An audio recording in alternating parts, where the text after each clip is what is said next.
اکثر لوگ پوچھتے ہیں کیا وجہ ہے کہ بعض اوقات لوگوں کو ہم قرآن بھی دکھا دیتے ہیں، حدیث بھی دکھا دیتے ہیں، اس کے باوجود وہ حق کا راستہ قبول نہیں کرتے. اور کیا وجہ ہے کہ اتنے بڑے بڑے علماء جنہوں نے قرآن کی تفاسیر لکھی، احادیث کے ترجموں میں انہوں نے زندگی اپنی بسر کر دی، اس کے باوجود گمراہی پہ مرے ہیں. انہیں نہیں پتا تھا قرآن و سنت میں کیا لکھا ہوا ہے. ایک تو وہ بابے ہیں نا جو صرف شعر و شاعری کرتے رہے، ان کو تو واقعی نہیں تھا پتا قرآن و سنت میں کیا لکھا ہے. لیکن جو قرآن کی تفسیریں لکھ کے گئے، قرآن کے ترجمے کر کے گئے، حدیث کی کتابوں کے ترجمے کیے، ترجمہ کرنے سے پہلے بھی وہ بریلوی تھے، ترجمہ کرنے کے بعد بھی بریلوی رہے، ترجمہ کرنے سے پہلے بھی وہ اہل حدیث تھے یا شیعہ تھے یا دیوبندی تھے، اور بعد میں بھی وہی رہے. ان کے اندر کوئی چینج نہیں آئی. ویسے بعض لوگوں میں آ بھی گئی. علامہ وحید الزمان جو تھے وہ دیوبندی تھے، بخاری کا ترجمہ 1920 میں کیا تو اہل حدیث ہو گئے. بعد میں آ بھی جاتا ہے چینج. لیکن یہ ایک ہی مثال ہے میں آپ کو جو 100 سال کی تاریخ میں پیش کر رہا ہوں. اکا دکا لوگ ہیں. یا مفتی عامر عثمانی ہیں جنہوں نے خلافت و ملوکیت پڑھی، اس کا جواب لکھنے کے لیے تو الٹا انہوں نے خلافت و ملوکیت کے دفاع میں 700 صفحے لکھ دیے، جو دیوبند کے مفتی تھے. تو لیکن یہ کوئی لاکھوں ہزاروں میں ایک دانہ نکلتا ہے. زیادہ تر یہی ہے کہ قرآن کی تفسیر لکھ کے فوت ہو جائیں گے، حدیث کے ترجمے کر کے فوت ہو جائیں گے، اور ایک رتی برابر اس میں سے حق قبول نہیں کریں گے. اس کے پیچھے کیا ریزن ہوتی ہے؟ یہ وہ سٹ ٹروتھ ریویل ہو رہا ہے. قرآن کی یہ آیت اس اعتبار سے آپ سمجھ لیں اہم ترین آیت ہے.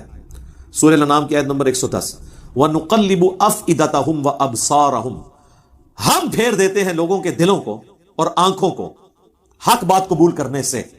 یہ اللہ اپنی طرف منسوب کر رہا ہے کہ میں ہی نہیں قبول کرنے دیتا. سورۃ الانفال میں بھی آیا کہ اللہ اور اس کے رسول کی دعوت پہ لبیک کہا کرو. یاد رکھو اللہ تعالیٰ دل اور بندے کے درمیان بعض اوقات حائل ہو جاتا ہے اور بات سمجھ نہیں آتی. اسی کو میں کہتا ہوں گیئر الٹا لگ جاتا ہے، جو سورۃ الاعراف میں آیا کہ پھر یہ حالت ہو جاتی ہے جب ہدایت کا راستہ دیکھتے ہیں اسے گمراہی سمجھنا شروع کر دیتے ہیں. اس وجہ سے اسے چھوڑ دیتے ہیں اور گمراہی کو ہدایت سمجھنا شروع کر دیتے ہیں، اسے ایکسپٹ کر لیتے ہیں. یہ بڑا خطرناک معاملہ ہے. اسی کو کہا گیا ختم اللہ علی قلوبہم وعلی سمعہم وعلی ابصارہم، ان کے دلوں پر، آنکھوں پر. یعنی دل سے مراد عقل، چاہے دماغ ہو یا دل، کوئی بھی چیز، کیونکہ لٹریچر کی زبان میں قرآن بات کرتا ہے. اللہ تعالیٰ کی طرف مہر لگ جاتی. ہم پھیر دیتے ہیں ان کے دلوں کو، ان کی عقل کو، ان کی آنکھوں کو حق بات قبول کرنے سے. کما لم یؤمنوا بہ اول مرہ، جس طرح انہوں نے بھی تو حق قبول کرنے سے انکار کر دیا تھا جب پہلی دفعہ انہیں یہ پتا چل گیا تھا کہ یہ بات ٹھیک ہے. ایسے ہو جاتا ہے.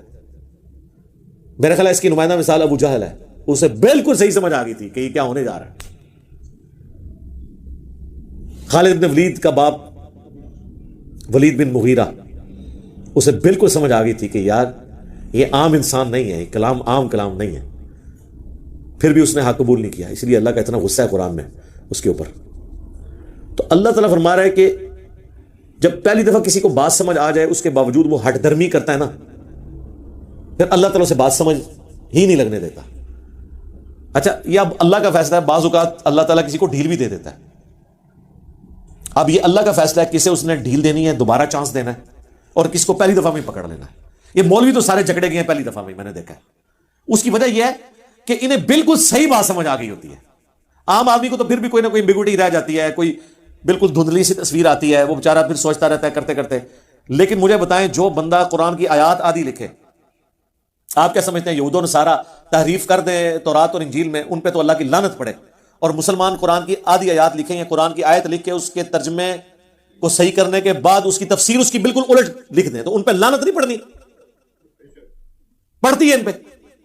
یعنی مفتی احمد یار خان صاحب نعیمی نے سورۃ القصص کی آیت نمبر 44 ڈسکس کی حاضر و ناصر کے مسئلے میں. ہر جگہ وہ تعویل کرتے آئے. سورہ ال عمران کی تعویل کی، اے نبی علیہ السلام تم وہاں موجود نہیں تھے جب وہ کلمے ڈالی جا رہی تھی کہ کون کفالت کرے گا مریم کی. اس طریقے سے قرآن میں آیا کہ تم وہاں موجود نہیں تھے جب ہم نے موسیٰ علیہ السلام کو کوہ طور پہ بلایا. اور اللہ تعالیٰ یہ بات دلیل کے طور پہ مشرکین عرب کو پیش کر رہا ہے کہ یہ پیغمبر اس وقت موجود بھی نہیں تھے، تب بھی یہ پوری ہسٹری صحیح صحیح بیان کر رہے ہیں، کسی سے پڑھے ہوئے بھی نہیں ہیں. یہ ان کی پیغمبری کی دلیل ہے. اس آیت سے ان کو یہ ٹینشن پڑ گئی کہ حاضر و ناظر کی نفی ہو جائے گی، کیونکہ یہ تو کہتے ہیں اگلی امتوں میں بھی حضور حاضر و ناظر تھے. تو ہر جگہ یہ پتہ کیا تعویل کرتے ہیں کہ اس طرح تو یہ آیا ہے کہ نبی وہاں موجود نہیں تھے. یہ نہیں آیا کہ دیکھ بھی نہیں رہے تھے، اللہ کے پاس تھے، وہاں سے بیٹھ کے دیکھ رہے تھے. اور آج بھی مدینہ شریف میں قبر اطہر میں ہیں اور ہمیں وہاں بیٹھ کے دیکھ رہے ہیں. لیکن قرآن میں ایک آیت ایسی تھی جو ان کے عقیدے کی موت تھی، وہ یہ سورہ قصص کی آیت تھی. اور اس آیت کو قرآن سے نکالنا تو ممکن نہیں تھا. ڈاکٹر سرار صاحب والی بات کہ اگر اس کتاب کی حفاظت کی ذمہ داری اللہ نے نہ لی ہوتی نا، کیونکہ اس کتاب کے بعد کوئی پیغمبر نہیں آنا تھا نا، ختم نبوت کی وجہ سے یہ متقاضی تھی یہ چیز کہ قرآن کو محفوظ کیا جاتا تاکہ نبی کا خلیفہ دنیا پہ ہو قیامت تک کے لیے. انا نحن نزلنا الذکر وانا لہ لحافظون. تو اگر یہ نہ ہوا ہوتا نا تو مسلمانوں نے اس کے ساتھ کام ڈال دینا تھا, اور ابھی بھی صرف ترجمہ یعنی اس کا ٹیکسٹ عربی والا بچا ہوا ہے, ترجمے میں اور تفسیر میں انہوں نے اب بھی ڈنڈی مار دی ہے.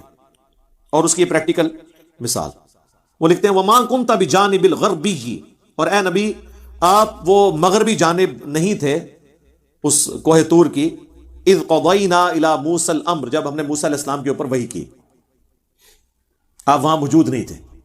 باقی بھی ہر جگہ یہ آتا ہے نبی تم وہاں موجود نہیں تھے. یہ کہتے ہیں یہ حاضر کی نفی ہے, ناظر کی نہیں. حاضر کہتے ہیں موجود ہونے والا, ناظر جو دیکھ رہا ہو. مفتی احمد خان نعیمی صاحب نے یہ آیت یادی لکھی اور کہا کہ اس میں یہ لکھا ہوا ہے کہ آپ موجود نہیں تھے, یہ تو نہیں لکھا ہوا کہ دیکھ نہیں رہے تھے. سر لکھا ہوا ہے وما کنت من الشاہدین, اور نہ آپ گواہوں میں شامل تھے, نہ آپ دیکھ رہے تھے. شاید کا ترجمہ انہوں نے حاضر و ناظر کیا. یہاں آیا نہ آپ حاضر تھے, وما کنت بجانب الغربی, نہ وہاں موجود تھے حاضر تھے, وما کنت من الشاہدین, نہ آپ وہاں پہ گواہ تھے. اس نے کیا کیا, آدھی آیت لکھے نا اور کہا اس میں تو ہے کہ آپ وہاں موجود نہیں تھے. یہ تو نہیں لکھا تھا کہ آپ وہاں شاہد بھی نہیں تھے, آپ دیکھ بھی نہیں تھے. لکھا ہوا ہے. مجھے بتائیں جب یہ وہ آیت لکھ رہا تھا اور اس کا جواب دے رہا تھا, اسے نہیں پتا تھا کہ میں آدھی آیت لکھ رہا ہوں. اس طرح کے جو لوگ ہوتے ہیں نا, یہ اس چیز کے مصداق ہوتے ہیں.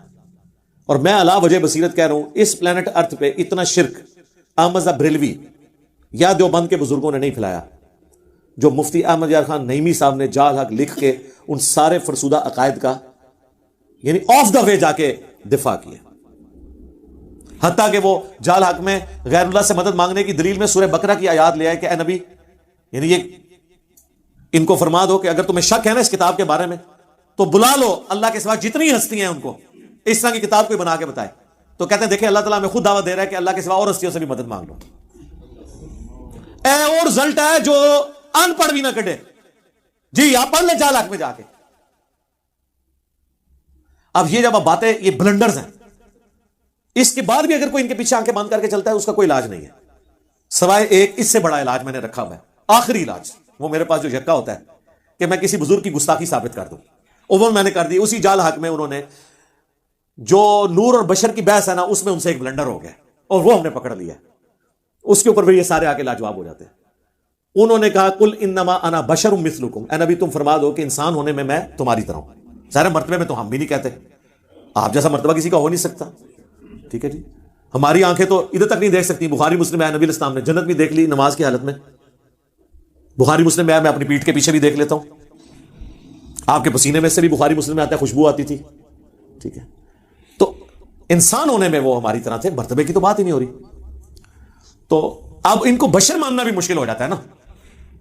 تو انہوں نے اس بحث میں کہا کہ اس آیت کا صرف مقصد یہ ہے کہ اتنا بتایا جائے کہ تم لوگ اے انسانوں مجھ سے مانوس ہو جاؤ کہ میں انسان ہوں, تم مجھے یقین کر لو, لیکن اندروں میں انسان کوئی نہیں, اندروں میں نور ہاں, میں انسانی شکل میں آیا ہوں تاکہ تم مجھ سے مانوس ہو جاؤ کہ ایک انسان دوسرے انسان کی بات صحیح طریقے سے سن لیتا ہے.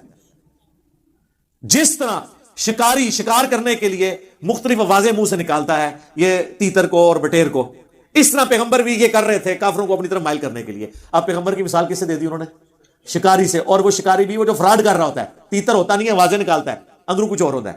اب یہ تو صراحتاً گستاخی تھی, اس کی کوئی تعویل بھی نہیں ہے, کیونکہ بریلوی کہتے ہیں گستاخی کی تعویل بھی نہیں کی جائے گی. اے میں پڑھ لی سرکار, اندھا دودھ پیروی کے انجام میں ڈال دی. اللہ کا شکر ہے ہزاروں لوگوں کی ہدایت کا سبب بنی. میرا وہ جو لیکچر ہے انڈیا اور پاکستان کے بزرگوں کی 19 گستاخانہ عبارات کا تحقیقی جائزہ, اے سارو سوئی ہے جیڑی میں انہاں دے غبارے ماری ہے فارغ. باقی قرآن و حدیث کے ساتھ جو اس کتاب میں انہوں نے کھلواڑ کیا ہے وہ آپ لاکھ دکھائیں کچھ نہ کچھ تعویل کریں گے, گستاخی کی تعویل نہیں کریں گے, کیونکہ وہ ادھر ان کو ڈر پڑ, کیونکہ ان کو پٹی پڑھائی گئی ہے گستاخ نہیں ہونا چاہیے. دیکھ لو جی, انہوں نے خود اشرف تھانوی پہ جو حسام الرحمن میں فتویٰ لگایا وہ کس بات پہ لگایا پتا, کہ اس نے کہا تھا کہ نبی کو اسی طرح کا علم غیب ہے جس طرح ایک جانور کو بھی تو چھٹی جس کے طور پہ پتہ چل جاتا ہے کیا ہونے والا ہے, اس میں نبی کی ہی تخصیص کیا, یہ تو اس طرح کا علم تو ہر پاگل مجنون نعوذ باللہ اور جانور کو بھی حاصل ہوتا ہے. تو اعلیٰ حضرت نے فتویٰ لگا دیا کہ تم نے جانوروں کے ساتھ مثال دے دی. سرکار تو آڑے پوتا مرید نے, یہ پوتا مرید ہے نا, اعلیٰ حضرت کے خلیفہ ہیں نعیم الدین مراد آبادی, اور ان کے خلیفہ ہیں مفتی احمد یار خان صاحب نعیمی. یہ نعیمی ان کی وجہ سے لکھتے ہیں. ٹھیک ہے, تو مفتی احمد یار خان نعیمی صاحب نے وہی کام پایا ہے جو اشرف علی تھانوی نے حفظ الایمان میں نبی الاسلام کے لیے وہ گندی مثال دی تھی. یہ پکڑی گئی ہے. پھر اس میں اتنا ترویا ہے کہ انہوں کو بچنے دی راہ نہیں ہے.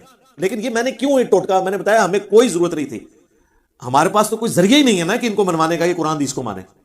تو آخری حربہ یہی ہے جو اعلیٰ حضرت سے ہم نے سیکھا ہے کہ ایک کتاب لکھ دو سامول ارمین 1905 چک دو پورا دیوبند مدرسہ, اور انہوں نے مولوی, ٹھیک ہے, آج تک وہ جان نہیں چھڑا سکے. تو جو اسی کام پایا نا اللہ کے فضل سرکار, یہ وہ مدنی وائرس ہے جو قیامت تک نہیں اب ختم ہونے والا. ہاں انشاءاللہ, نہ یہ کوئی ویکسین ہے, ہاں یہ کوئی ویکسین بھی نہیں ہے, یہ وہ مدنی وائرس ہے. کیونکہ یہ تھوڑے کو وسیلے ہے طریقہ. اگر آپ اس کا علاج کرنے کی کوشش کریں گے تو پہلے آپ اسامہ الرحمن کو غلط کہیں گے, وہ آپ کہہ نہیں سکتے, ٹھیک ہے. تو یہ اللہ کا شکر ہے, یہ ہمیں مجبوراً کرنا پڑا. تو یہ اللہ تعالیٰ فرما رہا ہے کہ ہم ان کے دلوں کو, ان کی آنکھوں کو پھیر دیتے ہیں, کما لم یؤمنوا بہ اول مرہ, جبکہ انہوں نے بھی تو پہلی دفعہ جب حق کھلا تھا تو انہوں نے حق بات قبول کرنے سے انکار کر دیا تھا. وَنَذَرُهُمْ فِي طُغْيَانِهِمْ يَعْمَهُونَ, اب ہم انہیں چھوڑ دیں گے اپنی سرکشی میں بھٹکتے پھریں, حتیٰ کہ ان کی یہ حالت ہو جائے گی. وَلَوْ أَنَّنَا نَزَّلْنَا إِلَيْهِمُ الْمَلَائِكَةَ, اب اللہ نے ان پہ ایسی مہر لگا دی ہے کہ اگر فرشتے بھی ان کے سامنے نازل ہو جائیں.